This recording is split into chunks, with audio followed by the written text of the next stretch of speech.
মাঝে মাঝে মনে হয় অতীতের সেই সময়টায় সেই স্পেসিফিক ভুলটা যদি না করতাম তাহলে হয়তোবা জীবনটা আরো সুন্দর হতো, হয়তোবা একসাথে থাকতে পারতাম সারাটা জীবন। আসলে কিছুদিন আগে একটা সিনেমা দেখেছিলাম যার নাম হৃদয়ম। আজকে সেই সিনেমাটারই পুরো গল্প আপনাদের সামনে নিয়ে আসতে চলেছি। মোনালিসা দত্ত ও অর্পিতা গিরির কমেন্ট বক্স থেকেই বাছাই করা হয়েছে আজকের সিনেমার গল্প, যেখানে আপনি দেখতে পাবেন একটা মানুষের জীবনের প্রথম প্রেম কতটা প্রভাব ফেলতে পারে, কি হয়েছিল তার সাথে যখন তার জীবনে একই সময় দুটি প্রেম এসে দাঁড়িয়েছিল, কি ছিল তার সিদ্ধান্ত, সেটা জানতে হলে দেখতে হবে আজকের গল্পের শেষ অবধি। তাহলে চলুন মূল গল্পেই ডুব দেওয়া যাক। গল্পের শুরুতেই আমাদেরকে একটা ছেলেকে দেখানো হয়, তার নাম অরুণ। অরুণ কেরালা থেকে চেন্নাই যাচ্ছে ইঞ্জিনিয়ারিং কলেজে পড়ার জন্য। ট্রেনে ওঠার পরই তার একটা ছেলের সাথে দেখা হয়। কথায় কথায় সে জানতে পারে তার নাম অ্যান্টনি। ওনার অ্যান্টনি একই কলেজের, একই ক্লাসের, এমনকি তাদের ডিপার্টমেন্টও একই। তাই এই যাত্রায় ট্রেনেই তাদের বন্ধুত্ব হয়ে যায়। ট্রেনে তাদের পাশের সিটে আর একটা ছেলে ছিল, সে তাদেরই সিনিয়র একজন। সে কোনো এক সময় তাদের কলেজের একজন স্টুডেন্ট ছিল। অরুণ তাদের কাছ থেকে জানতে চায় তাদের কলেজটি আর চেন্নাই শহরটা কেমন, কারণ সেই প্রথমবার চেন্নাই যাচ্ছে। ছেলেটা জানায় কলেজের ক্যাম্পাস অনেক সুন্দর, তবে কলেজের মেয়েদের থেকে একটু দূরে থেকো। আর যখন ইঞ্জিনিয়ারিং শেষ করে তুমি যখন বাড়ি ফিরে আসবে তখন মনে হবে কিছু একটা তোমার সাথে জড়িয়ে গেছে, তখন বুঝতে পারবে চেন্নাই কেমন। শেষ অনেকক্ষণ ট্রেনে জার্নি করে পরের দিন সকালেই তারা পৌঁছে যায় তাদের কলেজে। আর কাকতালীয় ভাবে অরুণও অ্যান্টনিকে নিজের রুমমেট হিসেবে খুঁজে পায়। তারা দুজনে এতে অনেক খুশি হয়। তাদের পাশের রুমে প্রতীক নামে একটা ছেলে উঠেছে। প্রতীক ভবিষ্যতে মিউজিশিয়ান হতে চায়, এদিকে অরুণও ভালো গিটার বাজাতে জানে। তাই তাদের মধ্যে একটা সম্পর্ক হয়ে যায়। কলেজ জয়েন করার পরে জেন্সি নামে তাদের একজন সিনিয়র আপু তাদের পুরো কলেজকে ঘুরিয়ে দেখায়, কোথায় কি রয়েছে তা বুঝিয়ে দেয়। ঘুরতে ঘুরতে তারা একটা রুমে আসে যেখানে দরজা দেওয়া ছিল। জেন্সি তাদেরকে জানায় এটা একটা সিক্রেট রুম, তোমরা যখন তোমাদের স্টাডি শেষ করে ফাইনাল ইয়ারে উঠবে তখনই তোমরা এখানে ঢোকার সুযোগ পাবে, ততদিন অপেক্ষা করতে থাকো। পরের দিন সেখানকার সিনিয়র 3জন স্টুডেন্ট নতুন জয়েন হওয়ার সকল জুনিয়র ছেলেদেরকে একটা রুমে ডেকে আনে। সেই 3জন হলো জ্যাকসন, বাইজো আর ফারুক। তারা জুনিয়রদেরকে র্যাগিং করে। ফারুক তাদের ইঞ্জিনিয়ারিং স্যালুট দেওয়া শেখায়, এক হাত কপালে আর এক হাত ঠিক জায়গায় রেখে পু সাউন্ড করে ইঞ্জিনিয়ারিং স্যালুট দিতে হবে যখন তাদের সঙ্গে দেখা হবে। তখন এই স্যালুটটা দেওয়া একদম বাধ্যতামূলক। তারা আরো জানায় তাদের একটা আইডি কার্ড বানাতে হবে। আইডি কার্ডে থাকবে তাদের দেওয়া একটা বিশেষ নাম, যেটাকে আমরা নিকনেম হিসেবে জানি। আর তারা যে ব্র্যান্ডের আন্ডারওয়্যার পরে তা লিখে প্রিন্ট করে গলায় ঝুলিয়ে রাখতে হবে। তাছাড়া কেউ সেখানে স্টাইলিশ কোনো পোশাক পরতে পারবে না। তারা সেখান থেকে বেরিয়ে এলে অরুণ বলে সে নাকি এই র্যাগিং এর জন্য তাদের নামে কমপ্লেন করবে, কিন্তু একটা ছেলে বলে আরে এই র্যাগিং বেশি দিন না, এটা সব কলেজেরই হয়, কদিন পরে আবার সিনিয়র হয়ে যাব, আমরাই জুনিয়রদেরকে র্যাগিং করব। পরের দিন তারা ফর্মাল জামা কাপড় কিনতে যায়। সিনিয়রদের কথা মতন আইডি কার্ড বানায়। একদিন সিনিয়ররা অরুণকে নিচের দিকে ঝুঁকে দাঁড়িয়ে থাকতে বলে। অরুণ ঠিক তাই করতে যাবে আর তখনই সে একটা মেয়েকে দেখতে পায়। মেয়েটি তাদের অঞ্চল ভিত্তিক ভাষা অনুযায়ী কত্থক ডান্স করছিল। আর এই প্রথম দেখাতেই অরুণের মেয়েটিকে অনেক ভালো লেগে যায়। অরুণ ওই মেয়েটির কাছে যায়, তাকে তার নাম জিজ্ঞেস করলে মেয়েটি বলে তার নাম দর্শনা। দর্শনা অনেক সুন্দর নাচের পাশাপাশিও গান গাইতে পারে। ব্যাডমিন্টন খেলার সময় এক সিনিয়র ভাই তাকে জানায় সামনে কলেজের ফাংশন আছে, সেখানে দর্শনা গান গাইবে আর সেখানে অরুণ যেন গিটার বাজাতে পারে। শুনে অরুণ খুব খুশিতে সিনিয়র ভাইকে জড়িয়ে ধরে, কারণ প্রথম দেখাতেই তার মেয়েটিকে খুব ভালো লেগে গেছে। যেহেতু সে তার মিউজিক পার্টনার হবে তাই তার পাশে বসে খুব ভালো একটা সময় কাটানোর সুযোগ পেয়ে গেল। একদিন দর্শনা আর অরুণ গানের প্র্যাকটিস করছিল আর তাদেরকে দূর থেকে দেখতে পায় জ্যাকসন আর বাইজো। বাইজো দর্শনাকে পছন্দ করত আর সেখানে আজ অরুণকে একসাথে দেখতে পেয়ে বাইজোর মাথা খুব গরম হয়ে যায়। সেখানে তাই জ্যাকসন অরুণকে পায়ের উপর পা দিয়ে বলে তুই নাকি আমাদের নামে কমপ্লেন করবি। অরুণ আর ভয়ে কিছু বলে না। বাইজো তাকে ওয়ার্নিং দিয়ে দেয় দর্শনা থেকে দূরে থাকবে। ঠিক এই সময়টাই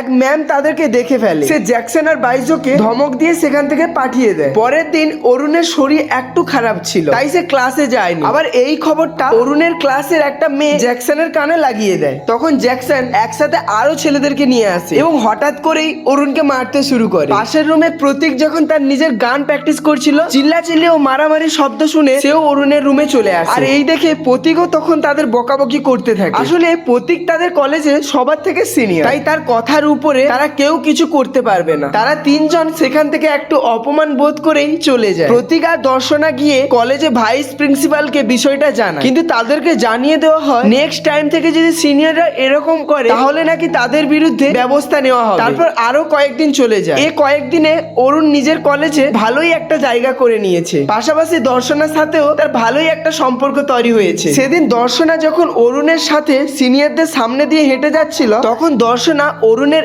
এক হাত নিজের কাঁধে তুলে নেয়, যা দেখে সিনিয়ররা তো অবাক। পাশাপাশি যাওয়ার সময় দর্শনা সেই সিনিয়রদেরকে এক বিশেষ ভঙ্গিমায় গালি দেয়। তবে সে কারণে ওই দিন সিনিয়ররা আবার রেগে গিয়ে অরুণকে অনেক মারধর করে। মার খেয়েও অরুণ অনেক খুশি হয়, কারণ তখন তার মধ্যে শুধুই দর্শনা ঘুরছিল। জুনিয়ররা মারামারি দেখে প্রিন্সিপালের কাছে অভিযোগ দেয়, যার ফলে জ্যাক, বাইজো ও ফারুককে কলেজ থেকে বের করে দেওয়া হয়। সেদিন দর্শনা তার বান্ধবীদের সাথে আড্ডা দিচ্ছিল। তার এক বান্ধবী বলছিল সে কিভাবে সাজলে ছেলেরা তার উপর ক্রাশ খাবে, আর দর্শনা তার থেকে সাজেশন নিয়ে ঠিক সেইভাবেই সেজে পরের দিন কলেজে আসে। আর আজকের অরুণ তো একদম দর্শনাকে দেখে ফিদা। অরুণ এখন দর্শনাকে আরো বেশি পছন্দ করতে শুরু করে। এমনিতেই তাদের মধ্যে এই কয়েকদিনে বেশ ভালো একটা সম্পর্ক তৈরি হয়েছে, আর ধীরে ধীরে যেন সেটা আরো গভীর হতে শুরু করেছে। অরুণ একদিন দর্শনাকে জানায় সে এক রাতের জন্য তাকে নিয়ে ঘুরতে যাবে। দর্শনাও তখন রাজি হয়। দর্শনা তার এক সিনিয়র আব্বুকে কিছু টাকা ঘুষ দিয়ে তার সাহায্য নিয়ে দেওয়াল টপকে অরুণের কাছে চলে আসে। তারপর তারা দুজনে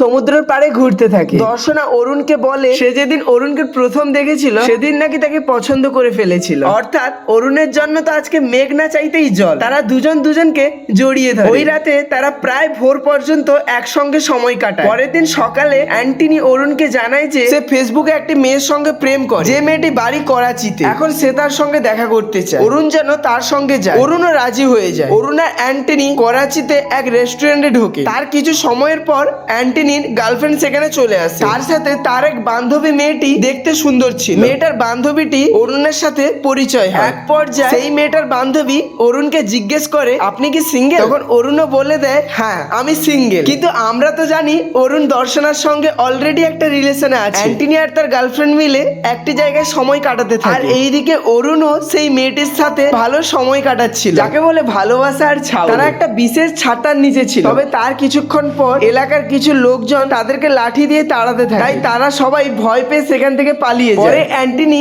আফসোস করছিল সে 500 টাকা খরচ করেও একটা চুমুও পেল না। আর অরুণ আর অ্যান্টনি সেখান থেকে বাসে করেই চেন্নাই চলে আসে। সে সময় অরুণকেও একটু মন খারাপ লাগছিল, অর্থাৎ অরুণ এখন গিল্টি ফিল করছে। কিন্তু সে ওই মেয়েটাকে মিথ্যে বলেছে। সে ভাবছে দর্শনার সাথে হয়তো বা সে চিটিং করলো। যদিও ওই মেয়েটার সাথে অরুণের কিছু হয়নি। পরের দিন অরুণ দর্শনার সাথে কথা বলছিল। হঠাৎ করে অরুণের একটা বন্ধু সেই দিনের সেই ছাতাটি তাদের কাছে এনে দেয়। আর দর্শনা তো জানতো এইরকম ছাতা দিয়ে কোথায় কি কাজ করা হয়। সে মনে করতে থাকে অরুণ হয়তো বা অন্য একটা মেয়ের সঙ্গে রিলেশনে আছে, তাই সে রেগে অভিমানে সেখান থেকে চলে যায়। অরুণ তখন রাতে তাকে কল করে অনেক মানানোর চেষ্টা করে। তখন বলে অ্যান্টনির গার্লফ্রেন্ডের সাথে একটা মেয়ে এসেছিল। মেয়েটি আমায় জিজ্ঞেস করেছিল গার্লফ্রেন্ড আছে কিনা। আমি বলেছিলাম গার্লফ্রেন্ড নেই। দর্শনা বলে তুমি কেন বলেছো গার্লফ্রেন্ড নেই? অরুণ তখন বলে সুন্দর একটা মেয়েকে দেখে আবেগে বলে ফেলে। দর্শনা তখন আরো রেগে যায়। সে জানায় তুমি এখনই আমাকে অস্বীকার করছো, তাহলে সামনের কথা ভাবার তো প্রশ্নই ওঠে না। তাদের মধ্যে অনেক কথা কাটাকাটি হতে শুরু করে। এক পর্যায়ে দর্শনা রেগে গিয়ে বলে তোমার চোখের সামনে দিয়ে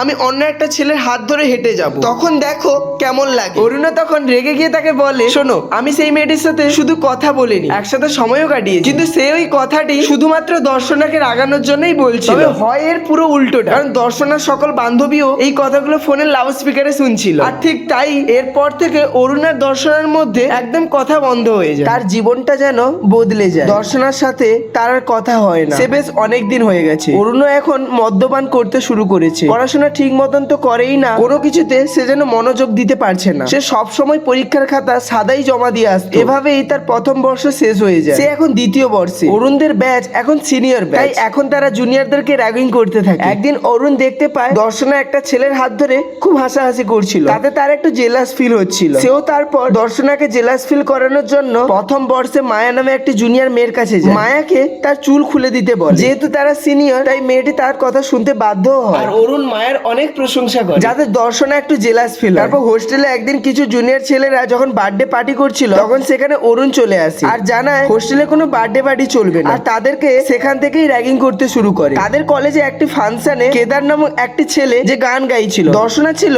কেদারের অনেক বড় ফ্যান। সুযোগ পেয়ে দর্শনা মঞ্চে উঠে কেদারের সাথে ডান্স করতে থাকে। সেই দেখে অরুণ সেই মেয়েটা অর্থাৎ মায়াকে ডেকে বলে চলো আমরা একটা রাত কাটিয়ে আসি। এখন এই কথায় মায়া রাজি হবে না এটা স্বাভাবিক, তাই মায়া সেখান থেকে চলে যায়। অরুণ আর তার বন্ধুরা একটা নতুন হলে গিয়ে ওঠে। সেখানে তারা নেশা করে, আড্ডা দেয়। বাড়ি থেকে অরুণের লেখাপড়া করার জন্য যে টাকা দেওয়া হতো তার সবটাই মদ্যপান করে সে উড়িয়ে দিত। এমনকি তারা তাদের বই বিক্রি করেও নেশা করতে শুরু করে। তবে মায়ার সাথে এতদিনে তাদের মধ্যে একটা ঘনিষ্ঠ সম্পর্ক হয়ে গিয়েছে। তাই অরুণ প্রত্যেকদিন তার বন্ধুদের সাথে নেশা করত আর মায়ের সাথে সময় কাটাতো। দর্শনা কেদার নামক সেই ছেলেটির সাথে ঘুরতে যাচ্ছিল। অরুণ সেটা দেখে দর্শনাকে গিয়ে বলে কেদার নাকি অনেক খারাপ একটা ছেলে। তার কথায় দর্শনা কোনো পাত্তাই দেয় না। এখন দর্শনাও তাকে বিশ্বাস করতে চায় না। পরের দিন দর্শনা একটা লাইব্রেরিতে কেদারের সাথে দেখা করে। কেদার একটু অন্যদিকে যেতেই দর্শনা কেদারের মোবাইলটা চেক করে, কারণ তার মনে কিছু একটা হলেও সন্দেহ জেগেছিল। তাছাড়া কেদারের মোবাইলেও অনেক এসএমএস আসছিল। সে দেখতে পায় সেখানে অনেকগুলো মেয়ের এসএমএস। এমনকি